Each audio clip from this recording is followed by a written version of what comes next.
What is up? Welcome back to the Be Unexpected podcast with Jake and Wyatt.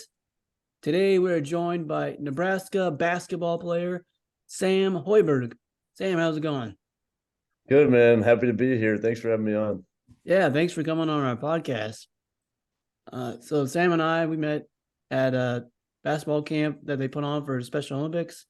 I think I've gone there 2 years in a row, and Sam was there both years, and so that's how we kind of met and got to give me a cool tour of what the locker room's like. So that was pretty cool. Yeah, Wyatt was shooting the heck out of the ball in the knockout game, getting the whole gym hyped up. That was pretty cool. That was pretty fun. I wish I would have made the last one, but yeah, it was always really cool. You guys put it on and support Special Olympics like that. Everybody looks forward to the camp. So Sam, why don't you just get into growing up, and obviously everyone knows your dad's the head coach for Nebraska basketball, and kind of like what it was like for you and your siblings as your dad being this big time college basketball and pro basketball coach. Yeah, so I don't really recall much of watching my dad play. I was really young. I was born in Chicago. He was playing with the Bulls. I was born in March, and that was his last season with the Bulls. So then we moved to Minnesota. I was still about 5 months old when we had moved there. And he played 2 seasons in Minnesota before having to medically retire because of a heart issue. So I don't remember much of watching his games. I was there, but I was a little too young to remember. Mm-hmm. But then he was in the front office with the Timberwolves. Worked his way up to vice president in the front office. And I remember going to a bunch of games when I was little. Basketball's kind of been just in my blood ever since I was born. And I started playing it when I was really young. Me and my twin brother were on the same teams growing up. And really got into it when my dad took the head coaching job at Iowa State after he had been working with the Timberwolves front office for a while.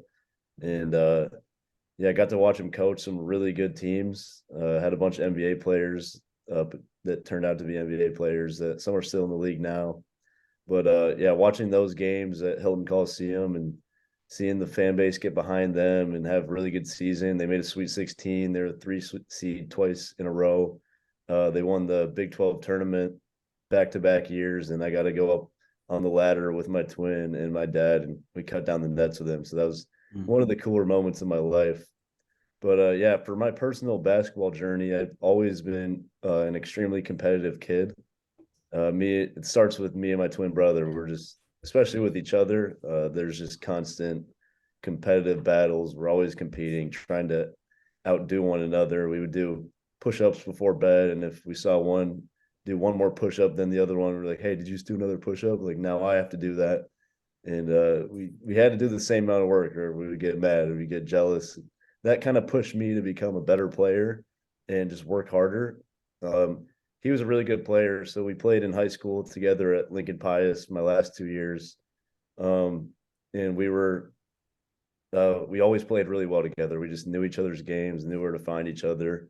Always, some people would say, like, how did you see him on that pass? It's kind of like I said, a mental thing where I could just know where he was going to be and that he'd be able to get in position to catch one of my passes and knock down a shot. But he stopped playing basketball after high school.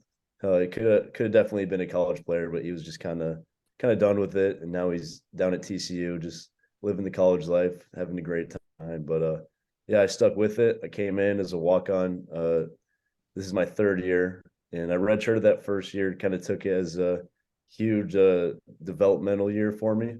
I knew I was not at the point to play in the Big Ten at that point, and really fell in love with the game then, is what I would say. And I started working out extra every single day, really developed and got my shot a lot better, and learned how to play against Big Ten competition with having to play them in practice every single day. And then last year was riding the bench for the first half of the season. And Juwan Gary and Emmanuel Bandamel both went down with season-ending injuries, and I kind of got pushed into the lineup, and had to really take advantage of getting those minutes because I knew this opportunity was so important for me. It's what I'd been working for ever since I got to college, and what I'd been dreaming of, to play in the Power 5 league, in those primetime games on television, just games I would watch when I was little.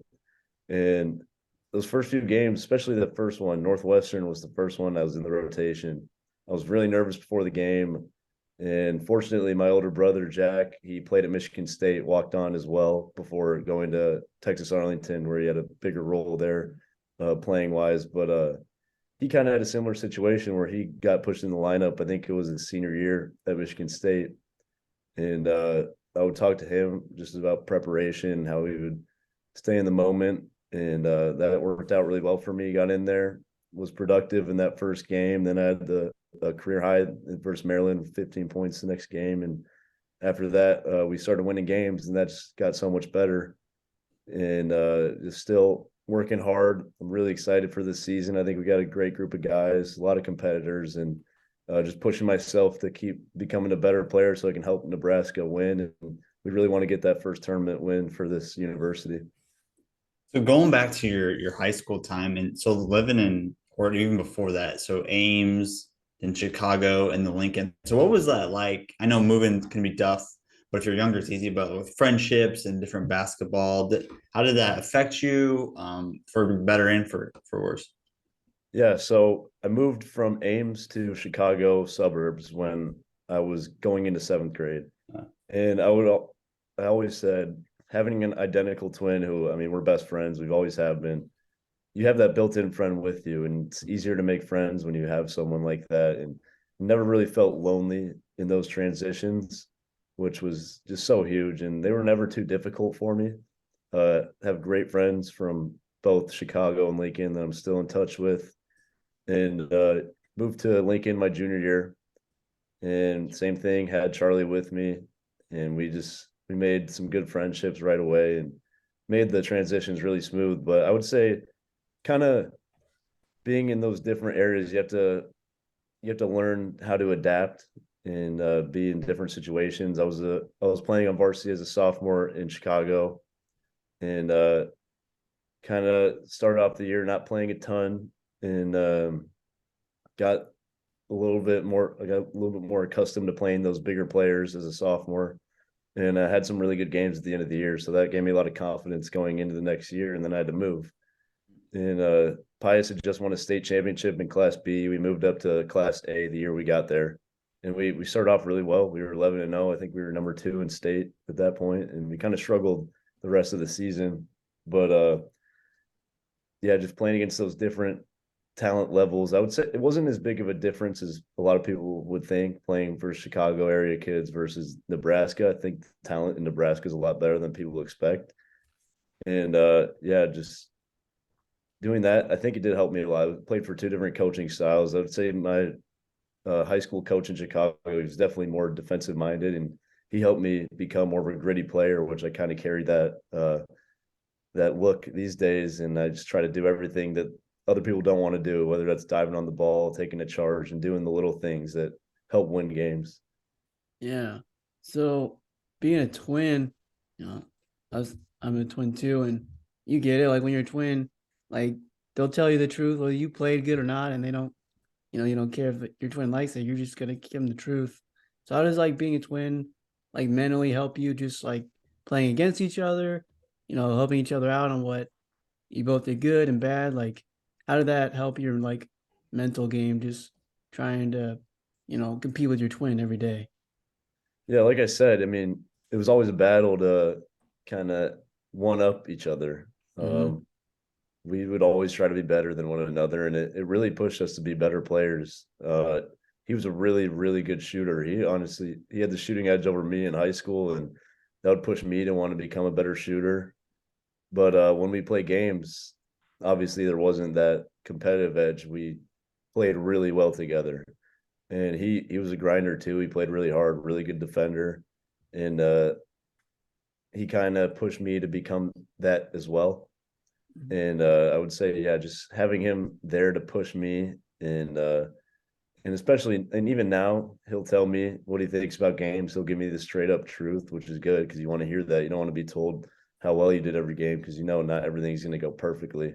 Mm-hmm. And yeah, just having him there to push me and give me those harsh truths at times is really helpful. Was there a game in high school that you can remember where you both are just really clicking on offense and defense, and it was just like, wow, this is like amazing? It's like having the same exact player out here, except there's two of us. Yes, so I was more of a driver than he was, and he was kind of a spot up, but it worked well because I would drive and kick it out to him. But there was one game, it was an AAU game actually, and it was a championship of the weekend, and he hit 10 threes that game. He finished with 32 points. And I think I hit 6 threes that same game. I finished with like 22 or something. But yeah, just that was one of those games where we're both just clicking. And it's funny because there'd be times where people would go to guard one of us and they forget which one it was. They'd be like, wait, do I have 12 or two? But yeah, just playing with him was a great experience. I wish I could keep doing it, but yeah, I love playing with the guy that I just feel like I knew where he was at all times. So your family's it's just so like oriented basketball. So I know my thought is, so what was it like with your dad being the head coach at Iowa State and the Bulls and now Nebraska? So like just what is like obviously everything's centered around basketball, but what was like for your going around like, oh, it's Sam Hoiberg. Oh yeah, Fred Hoiberg's son. So just like kind of what was that like? Yeah, there's definitely extra attention in Yeah. from opposing fan bases in high school Yeah. games. You get a lot of crap from them, just saying, Mhm.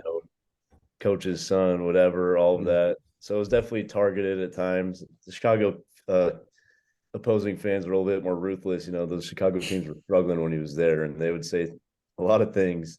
But that was one thing that helped me get mentally tougher is you're always a target when you're kind of in the limelight like that. And Yeah. I was just forced into it just who my dad was. Yeah. But I feel like, oh yeah, that was one of those things that helped make me mentally stronger. And my dad was just extremely supportive. He would not have forced us to play basketball if we didn't want to. Mhm. And he kind of just he worked us out. He would help us like make sure we had all the fundamentals, but he honestly took a little bit of a step back and kind of let us do what we wanted to do. He didn't force us into anything. But when I started taking it a lot more serious, saying I wanted to be a college basketball player, that's when he really like would tell me to get in the gym because I wasn't a huge extra workout guy in high school. And then when I started playing for him, that's when I really started to get into that kind of mindset. Is like I have to work out Yeah. extra, or it's not going to work. And it's just pushed me. And playing for him, just in general, even if he wasn't my dad, he's just such a great basketball mind, such a good person to learn from. It's been such a great experience, just kind of learning from him and hearing about his experiences that he brings into coaching, and it's just been a dream for me. So what was it like for you, coming to Nebraska? Everyone knows you as the coach's son. Like, yeah, he's the coach's son, so Cody's gonna be on the team, but did you just feel like you had that chip on your shoulder, like, I have to prove that I can play Division 1. I'm not just here because I'm the coach's son.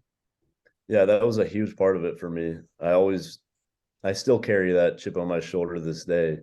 But when I came here, obviously as a walk on, I was a redshirt. I wasn't playing. So a lot of people claimed it was nepotism, and I would hear that stuff and see that on social media.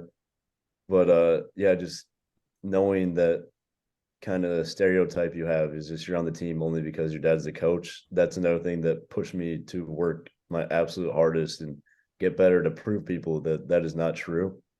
And fortunately, last year I got the chance to play, and I feel like at first people were still very skeptical. They were wondering why is this kid on the court? He's 5'11", walk on, and he's got the same last name as the coach. So people were very skeptical, and I feel like I did a pretty good job kind of proving myself by being pretty productive for us and helping us win games. But that's still to this day, I'm going to keep having that push me because that stereotype will never leave, and I just got to keep getting better to kind of make people believers, is what I'd say. So playing in the Big Ten. So tell us any like funny stories or cool stories like going on the road, like cool environments. I'm sure they're all awesome, but any got any cool memories the last Yeah, few my years? favorite place to play has got to be Purdue. I mean, the atmosphere is always unbelievable. Their gym is kind of built for sound. They got this roof that is kind of it echoes like when you're in there doing a shoot around with no one in the gym. You dribble a ball, it sounds like there's birds chirping just because of the echo. And yeah, going there, like you get some crap from the crowd. I haven't played in a game at Purdue, I've just been on the bench for that, and we actually had to sit behind the bench because it's so small because you're right next to the student section. And you get a lot of crap from the crowd, but those environments are just insane. And then Indiana is another place that's just absolutely unbelievable. So storied, and it gets very loud. So hopefully we can go in there and get some wins at these places. But yeah, I can't really think of any certain funny stories as of now. But it's still really cool being able to tour those places, and this year being able to play at them is gonna be fun. Yeah, yeah. What was cool about last year's team is like you could tell like you guys were all super close and you guys were a 500 team, but you guys just all seemed like everyone knew their role and was on the same page. And if you won a game then lost a game, like it wasn't the end of the world. You guys knew that you were good. You were gonna beat teams that no one thought you could beat. So, what was the team? Was the team chemistry like nothing you've ever been a part of before? Just being part of that team. Yeah, I think last year we kind of had a complete culture flip, and the everyone just kind of got a lot closer. We were able to fight through a bunch of adversities, like the injuries, and even in games like Maryland and Wisconsin, we got down in the second half and would come back and win those games. But yeah, I think that was just a testament to our chemistry. We're all really close, all cheering for each other. There was no one pounding on the bench if they weren't in the game. And yeah, that closeness just makes you want to play even harder for your brothers. And I think we have that same kind of chemistry this year going. So it's going to be a really fun year. Yeah, I Do you remember think? like. Oh, go ahead, go ahead, Jeff. No, yeah. I was just curious about like chemistry and like getting your name, like your number called, like go play and get more minutes. Sounds like you had the mindset like mentally preparing, physically preparing because you guys were so close, like just next man up. And when you guys, as the year went along, you guys got better. So just like the next man up mentality was really cool to see throughout the year. Yeah, I think when I was starting to play, no one had any questions about it. They were all very Mhm. supportive of me. I didn't feel like I was kind of just randomly going in there. I feel like I was Yeah. fully prepared, and a lot of those guys, we all respect one another, so they give me the same amount of effort that they give everyone else in practice. And I think that translated to games. We got in there, didn't miss a beat, and we started winning more games. So that was just definitely a big testament to the closeness of our guys, and I think that helped us a lot towards the end of the season. Is there a player that your dad used to coach, whether on the Bulls or at Iowa State or anything like that? Like you as a kid, like tried to model your game after? There wasn't many that I'd say I try to model my game after because he never really had a player like me playing for him. Mhm. Uh, but there's guys that I really look up to. George Niang, he's on the Cavs now. Matt Thomas played in the NBA for a few years. Monte Morris, they were all super friendly to me when I was younger, and those guys, it's just really fun to see them succeeding at the next level, and I definitely look up to them in that regard. Didn't your dad coach Dwayne Wade at Chicago in He Chicago? did, yeah. That was Dwayne Wade toward the latter years of his career, but one of my favorite players of all time that he got to coach was Rajon Rondo. Mm. Yeah. He's just such a genius in basketball, and getting to see him play. I actually got to know his kid pretty well from being in the family rooms with him. So that was a really cool thing for me. Nice. So for this upcoming year with Nebraska basketball, obviously you're not going to give full detail, but like what's kind of some of what you guys are looking at this year with like obviously like Casey coming back and with you and some other guys, what's kind of I don't know, just maybe like a little hint of what's the list gonna look like this year for you guys? Yeah, I mean, I think one thing about this team is we're very, very focused and set on reaching our goal, which is winning an NCAA tournament game. Mhm. Uh, we play really hard. We're gonna have that same identity as last year, as being a hard nosed team, and we play well together. Casey has not been practicing with us yet. He just got back in town, but once he does, it's just gonna be more fun because he's just such a good player to play with because he brings so much attention to himself. He gets other guys open, and then obviously you can get him any shot he wants. He's probably gonna make it. So we have a really good group, and I'm really looking forward to see how it pans out. But we got a bunch of guys that are very focused on making the tournament this year. Mhm. So hopefully we can make that happen. Yeah. So like when your basketball career is over, whether it's after Nebraska or later on, what would you like to do? Would you like to stay in basketball and become a coach someday? Yeah, so I kind of have two options in my mind right now. I either want to I'll hopefully play professionally overseas somewhere for a little bit. That's my goal. But after that, I'm either going to come back and coach or maybe get into TV analyst stuff. Um, I think that'd be a fun job. But yeah, I'll just see kind of what I'm feeling, however long that is from now. But those are kind of the two things I have in mind at this point. Awesome. So, what is like the most like unexpected thing you didn't think would happen when you came to Nebraska, whether it's playing or something that happened off the field that you look back and like, oh, I'm so glad I came here with my dad. Yeah, I mean, I would say last year, being sprung into the lineup was honestly not super expected. I knew I had gotten my game ready enough to be able to get to that point. But I never knew if the opportunity would ever come. And I was always preparing for that. And that's kind of, I think, the reason why I succeeded. But when I committed here, my plan was to develop for 2 years and get out and go play at a lower school to where I'd get minutes. And yeah, being vaulted into that lineup, I didn't think I'd be able to compete like this with Big Ten guys, especially. Like I'm just thinking what my freshman year summer self would think of what I'm doing now, and I know he'd be very proud, and he probably would be pretty surprised. But like I said, I expect nothing less myself. I have very high aspirations for myself. So yeah, that was definitely unexpected, though.